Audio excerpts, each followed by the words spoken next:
Please welcome two-time WNBA champion and two-time Olympic gold medalist, Candace Parker, and EVP and Chief Customer Officer of Marriott International, Peggy Rowe.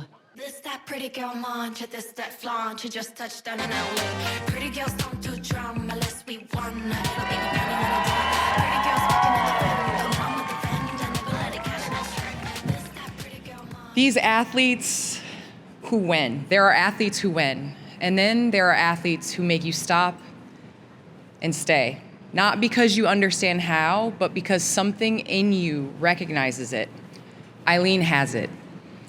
In 2022, the first freestyle skier to medal 3 times at a single Winter Games.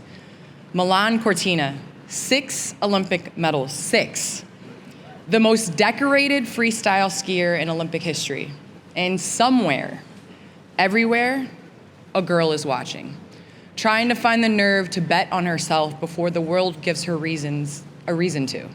Then she sees Eileen, and something shifts. That's the impact that lasts. Records alone never tell the full story. What's remarkable about Eileen is not just how she competes, but how she belongs to more than one place, more than one culture, more than one definition. In a world that often asks people to choose, she's built a way of showing up that doesn't require narrowing who she is. And there's a lot of weight to that. And to carry it with clarity and still perform at the highest level takes more than just discipline. It takes a deep, grounded sense of self, even when the world struggles to define you. What Eileen is building extends far beyond sport.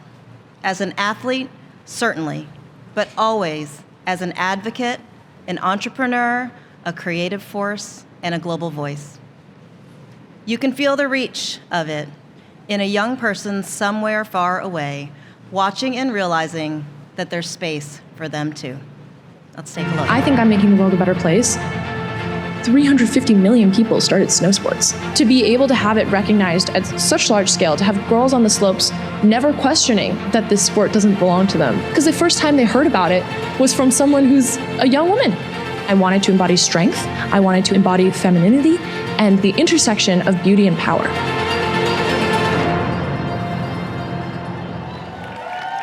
Please welcome to the stage the recipient of the Gold Impact Award presented by Marriott Bonvoy, Miss Eileen Gu.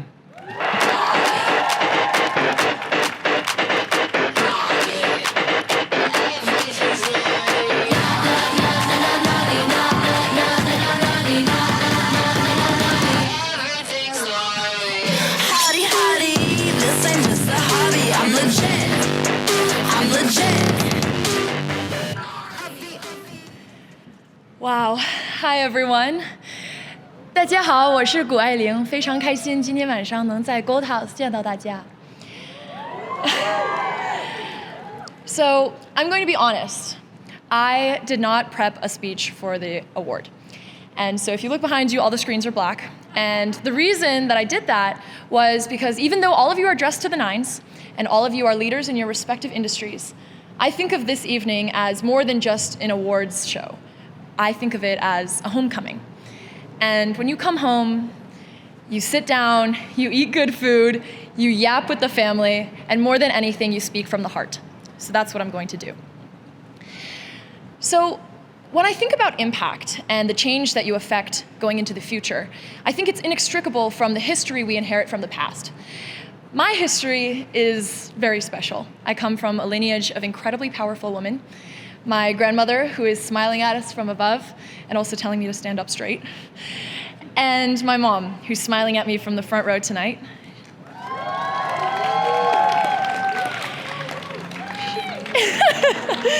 She is the most beautiful woman I have ever met because her radiance comes from within. And that is the kind of thing that you cannot get at the drugstore. She has inspired me in more ways than I can possibly imagine. And I will tell you a short story. When my mom was my age, she defined success, I kid you not, as being able to eat a sweet potato every single day. That was like, made it, okay? That was like the Gold House Gala. Like, she can have a sweet potato every day. And so I invite you all, as people who have made it, to think back 5 years, 10 years, 15 years. What was your sweet potato? What was one goal that you thought would be impossible to reach, and once you got it, you would have absolute joy? I'm sure we all have something like that. For me, it was 2022. I thought that if I won the Olympics, I would be happy forever, and things would just be, I'd be living in a fairy tale for the rest of my life. And after the Olympics, I went through a very tough time when I realized that that actually wasn't true, that life goes on. And so this very popular phenomenon called the post-Olympic blues hit me very hard. And in that time, I was reflecting on impact and mission, and I was thinking about joy. So in psychology, there's this idea of the hedonic treadmill.